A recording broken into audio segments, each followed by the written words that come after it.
From a group of 7 men, group has 7 men and 6 women. 5 persons are to be selected to form a committee so that at least 3 men are there on the committee. यानी कि 7 men और 6 women में से 5 persons की committee select करनी है. इसमें at least 3 men होने चाहिए are there on the committee. तो 3 अगर men होंगे और 5 की तादाद होगी तो 2 women होनी चाहिए. How many ways can it be done. अब हमारे पास 5 men टोटल हैं.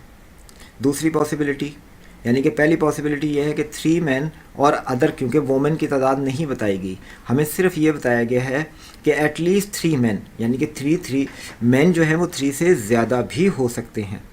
तो हम कहते हैं कि सारे के सारे men चूज़ हो गए, 1 पॉसिबिलिटी. दूसरा ये है कि 4 men and 1 woman.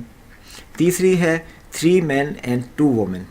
और हमें रिक्वायर्ड क्या होगा, इन सारों का सम, क्योंकि हम कैलकुलेट करेंगे कि अगर सारे men चूज़ कर लिए जाएं तो 5 men होंगे, उसकी वेज क्या बनी.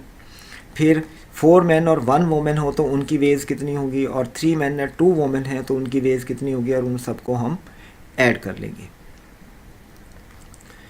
तो हम बारी बारी इसको देखते हैं नंबर ऑफ़ वेज कैसे कैलकुलेट होते हैं. टोटल तादाद आपके पास है 7 और इसमें से 3 आपने ले लिए.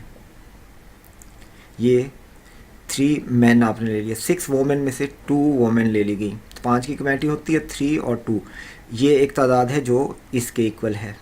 फिर है कि 4 men और 1 वोमेन, तो 7C4 हो गया और 6C1 हो गया. और 5 के 5 men ले लें तो 7C5.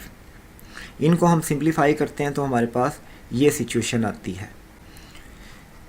और इसको मज़ीद सॉल्व करें तो ये टोटल कैलकुलेशन होते हुए हमारे पास 756 का आंसर बनता है, जो कि ऑप्शन डी में दिया गया है. और यही इस क्वेश्चन का करेक्ट आंसर है.